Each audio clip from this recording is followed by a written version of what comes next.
AA games often swing for the fences. They are often really ambitious and counterintuitively, because they don't have so much money invested in them, tend to be a little more innovative. But also, AA games often have one little thing that's holding them back from being as good as they could possibly be. Hi folks, it's Falcon, and today on gameranx, 10 AA games that were almost a masterpiece. Before we get going, I want to make clear that when I say it's almost a masterpiece, that is not an insult, and it's also not faint praise. Like, I'm not damning any of these games. These are all really standout games. In some cases, I prefer them to AAA games. I want that to be clear. When I say they're almost a masterpiece, they could have been a little bit further, or they're maybe just at the point where that developer is about to hit their peak. Like the Lies of P developer, I think. Incredible game. They will peak sometime in the future, not now, for instance. Without any further ado, though, let's get going. Starting off at number 10, it's Sifu, developed by Slow Clap and published by Kepler Interactive, which is one of those groups that's synonymous with AA games. If it comes from Focus Interactive, THQ Nordic, or Kepler, it's almost definitely AA. Sifu is one of the most unique and hard-hitting action games of the last decade. Honestly, what makes this game great is the combat, full stop. It's excellent from every possible angle. All you have to do is see it in motion to know that the game's absolutely awesome. It's incredibly cinematic, but at the same time, it's mechanically rich on top of being really challenging. It's one of those games that, when you master it, it's the most badass looking game possible. Hell, even when you're struggling, it looks cool as hell.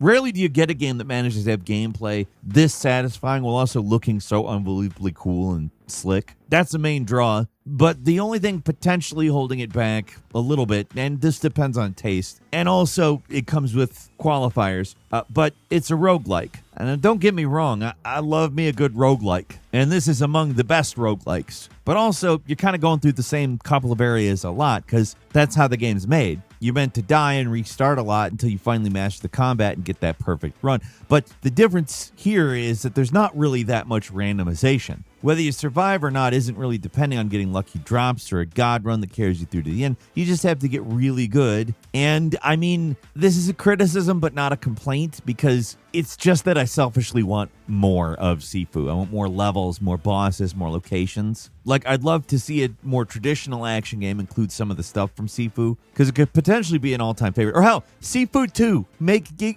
give us more levels, you know? Because it's like a 99.9%, and that last 0.1% is surprisingly important, but also, it's so hard to fault Sifu. It was foolish of you to come here.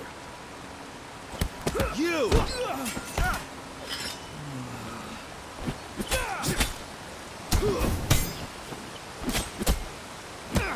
At number 9 is The Altars. This one had a lot of hype pre-release because of its bizarre premise and slick presentation, but the final product was maybe a little different than what people might have expected. Compared to 11-bit Studios' previous games like This War of Mine and Frostpunk, The Altars is less of a simulation and more of a story-driven experience, but that's not necessarily bad. The actual core survival elements are what we've come to expect from the studio, and they're dressed up in a slightly less unforgiving package here. That is not to say The Altars can't be difficult. It is. But the focus is clearly on presentation and story. They did a fantastic job with that stuff, too. The basic gameplay loop is sort of similar to a sci-fi This War of Mine. You have a lot of various stations around the base. You're going out to collect resources in the harsh environment outside. You're constantly on the clock. Only so much can get done in a day, and that's where the game's central premise comes in. As the only living person here, you have to make clones of yourself who have lived different lives, they have different skills, and they also have at least somewhat different personalities. That's where a lot of the drama and the challenge of the game comes from. Your clones can and will butt heads, and it's often up to you to resolve conflicts and keep all of yourselves happy and healthy. It's a weird game for sure, but it really works. With a gripping narrative and likable characters, you want your various clones to be happy and to survive, and they're endearing almost immediately, even when the game starts getting kind of unnecessarily annoying at the end with certain invisible enemies that can knock you out, wasting like an entire day's worth of work. It's ultimately only a minor issue, and it doesn't drag the whole game down. The Altars is the most mainstream friendly of 11-bit games, while also being one of their weirdest, which sounds like it would be a mess if it was developed by a lesser studio, but these guys made it work. At number 8 is Soma, another 2015 entry here. Soma's the platonic ideal of this certain kind of horror game. You know what I'm talking about, the type where you're essentially defenseless and you have to sneak around and avoid the stuff that wants to kill you. The developer behind Soma, Frictional Games, popularized this kind of horror with Amnesia, but Soma is pretty widely regarded as their best game, and for good reason. What makes it so good is quite simple, actually. It's an extremely well-designed horror game. It's well-paced, nothing drags on too long. The story's really intentionally doled out to keep you invested, and the setting is one of the all-time greats, this deep-sea research facility. It's about as isolated as you can get, the closest thing to being in space while still being on Earth. On its own, it's a fantastic horror game.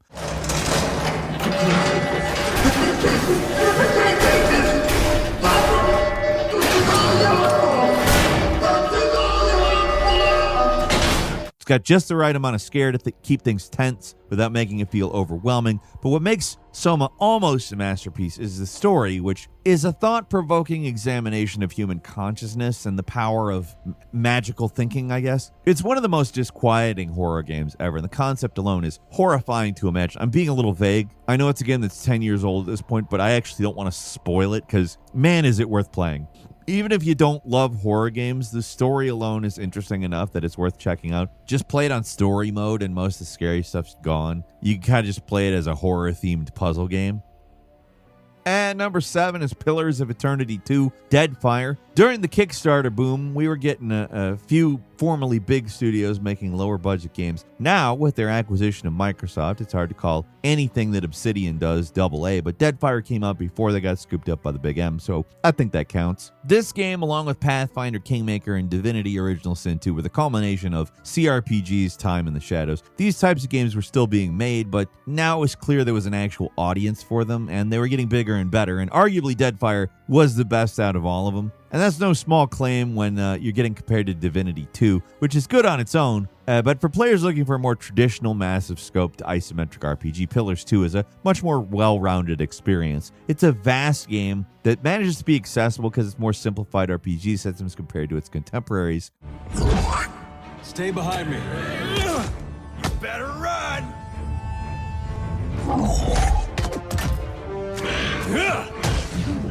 With an interesting world filled with expected high-quality writing, which is what you've come to expect from Obsidian, it's an all-around excellent throwback RPG that captures the feeling of playing classics like Baldur's Gate without having to deal with a lot of the jank. It's still not perfect. I mean, ship combat probably could have been better, but it's just an all-around great old-school RPG that deserves more attention than it got. At number 6 is The Outer Wilds. What's even left to be said about this puzzle game? It's a friggin' legend at this point. It's incredible. One of the all-time great entries to the genre. It's a puzzle game. It's an exploration game. It's an extremely systemic survival game with fully simulated gravity and exaggerated but mathematically realistic spaceflight. It's also kind of a roguelike in that you only have 22 minutes to explore before the universe ends and everything gets reset. But in this game's case, progression is obtained through knowledge and nothing else. This is a game about learning and understanding. You have to explore to learn how this miniature solar system works. You learn how the planet with the black hole falls apart and what allows you to reach hidden areas, or how the storm planet affects your ship, or where and when a mysterious comet passes through the system. The game is about learning and applying clues to figure out more mysteries. It's one of the most rewarding puzzle games out there when everything starts coming together, but it can be pretty frustrating when it's not. It's possible to get stuck in this game, or do something wrong, or miss some key clue or detail that leaves you clueless on how to progress. The open world combined with the time limit can make exploration stressful if time limits in games bother you, and I mean, you're not wrong. The openness of the world can be overwhelming as well. It's not a game for everyone, but for the people that like this kind of brand of logic-driven puzzle solving, it's easily one of the best puzzle games of all time.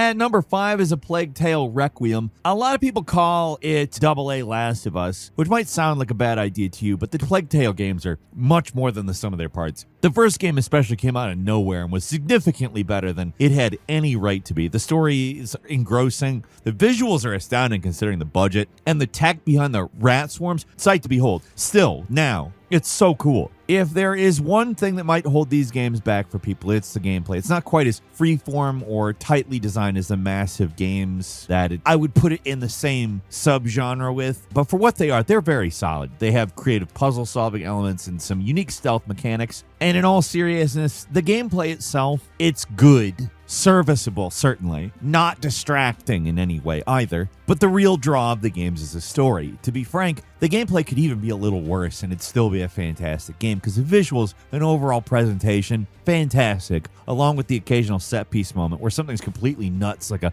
literal flood of man-eating rats sweeps through a city while you run from it.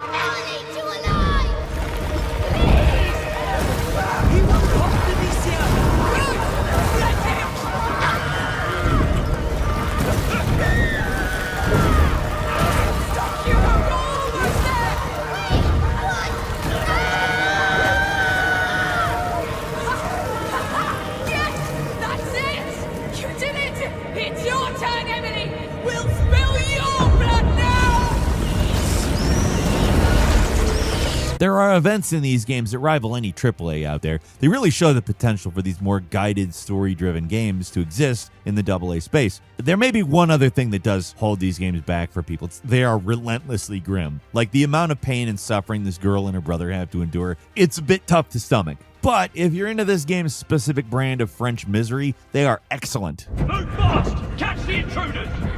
They shouldn't be here! Get up!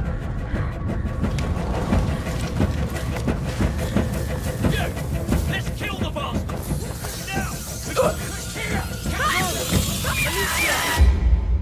At number 4 is Desperados 3, and now for something completely different. For a few years, developer Me was quietly dominating the stealth genre with one fantastic game after another. First, it was Shadow Tactics, which was real good, but then they followed that up with what may be one of the best stealth games of all time, Desperados 3. Shadow Tactics already the near perfect ideal for a game of its type, and then somehow they managed to top it with this game, which does everything the previous game did, but better. It's an absolutely brilliant stealth game, one of the best of all time. The only thing holding it back is the nature of its gameplay. It's commando style, which means you command a squad of specific characters, each with their own special abilities in these gigantic open-ended levels.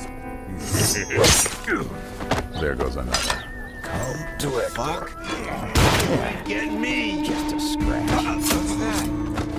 It's a type of game for stealth sickos only. It's very slow-paced, and even the most basic things can take multiple minutes of planning to pull off. The presentation is excellent. The level design, best in class, and the modern features like a clock that's always counting down, reminding you to quick save. Brilliant additions. It's extremely well made from top to bottom. It's another game where you really have to enjoy tactical planning and stealth, though, to get much out of it. Otherwise, it's going to be super frustrating. But I'll also say that it's a little more forgiving than Shadow Tactics. It lets you go loud a little bit more often and with a little bit less severe consequences. Level design is also a little less brutal, more varied objectives, and it feels like less of a slog. It's just a brilliantly designed game, and if you like this type of game, you have to try it, period. Many of these. You know what? My specialty. Steady hands. Never saw it coming. Oh, I won't miss. Nobody! Bullseye. Okay, let's get going. I found the body. You find him? At number 3, Clair Obscur Expedition 33, a game that caught a lot of us by surprise. From the previews and early trailers, it looked like it was maybe something interesting, but we'd never, ever could have anticipated how good this game was going to be. For their first game, Sandfall Interactive completely crushed it. It's pretty rare that the first game by a new studio manages to put out something that's seriously in the running for Game of the Year. First go. Crazy. There's been decent attempts at making a Western JRPG for a long time ago. There's Septerra Core, you go all the way back to Anachronox. These games all have their charm, but they don't quite manage in the face of the real deal. But Clair Obscur absolutely holds up. In some ways, it's the natural progression of the old school JRPG, without losing what makes a traditional JRPG a traditional JRPG. It's got a challenging battle system that incorporates dodging and parrying into the turn-based action, which might not sound like a lot of an innovation, but it actually completely transforms the game. It's done really, really well. Combine that fantastic battle system with really tight storytelling that does not waste your time, and then throw in some awe-inspiring and well-designed environments and a metric ton of optional content to sink your teeth into, and you've got a really great JRPG-inspired game that feels substantial without wasting your time, which is a common complaint for, you could say these types of games, but just games in general. Here's your card. I'm waiting.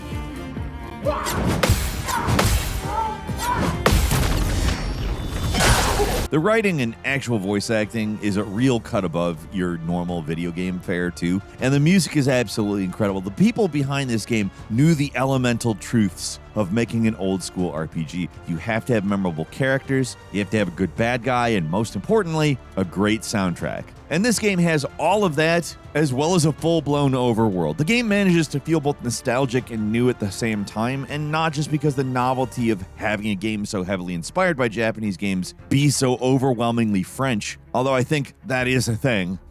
It's a great game, though. I'm super excited to see what these developers do next. If they were able to manage this, their first game, can you imagine what comes next?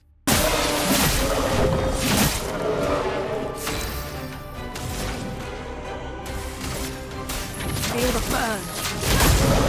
And number 2 is Unicorn Overlord. Vanillaware is a studio that's been doing amazing work for decades, but they've never gotten their due outside of a small but hardcore audience of fans. Part of the problem is that they make niche games with limited appeal, and that's still the case with Unicorn Overlord, though it's probably their best and most accessible game to date. What they have here is basically a cross between real-time combat of like an ogre battle, if anybody remembers that, and an open-world RPG, which is just an inspired idea and makes this game so much more fun than your standard tactical RPG, where it's just one large-scale battle after another. In this game, there are your usual big army classes, but there's smaller missions in between. There's mini-games and exploration and side quests to break up the constant tactical battles. Another highly appealing part of the game is that the unit variety. In these types of games, unlocking new units to play around with is probably one of the most satisfying things, and this game just does it constantly. There's so many different classes and characters to use with their own strengths and weaknesses. There's a ton of depth, but the game isn't so difficult it's exhausting.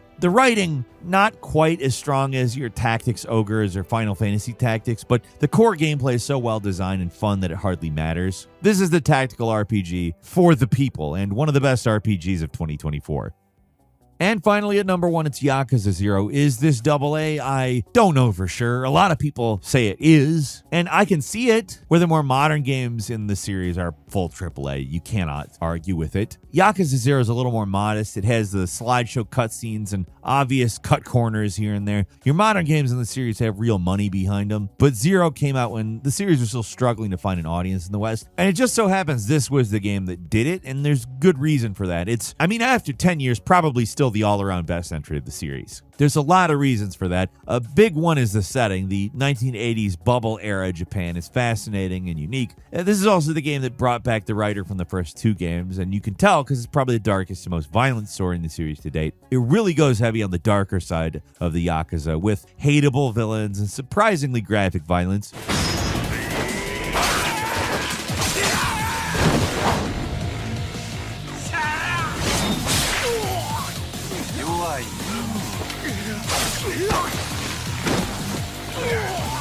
While a lot more of the recent entries are starting to feel like Yakuza in name only, this game really embraced the organized crime part of the series with a dramatic and sometimes even emotional story. Plus, the game has the origins of one Goro Majima, fan favorite character who gets some of the best stories in the entire series here. Take all that and you got some solid combat mechanics and one of the best experience systems in the series where you level up using money, but you're in constant danger of losing all of it from a burly enemy who wanders the streets named Mr. Shakedown. It's probably a series best in both mechanics and story. As much as I like pretty much every game in the series, it's hard to deny that this one's probably the best.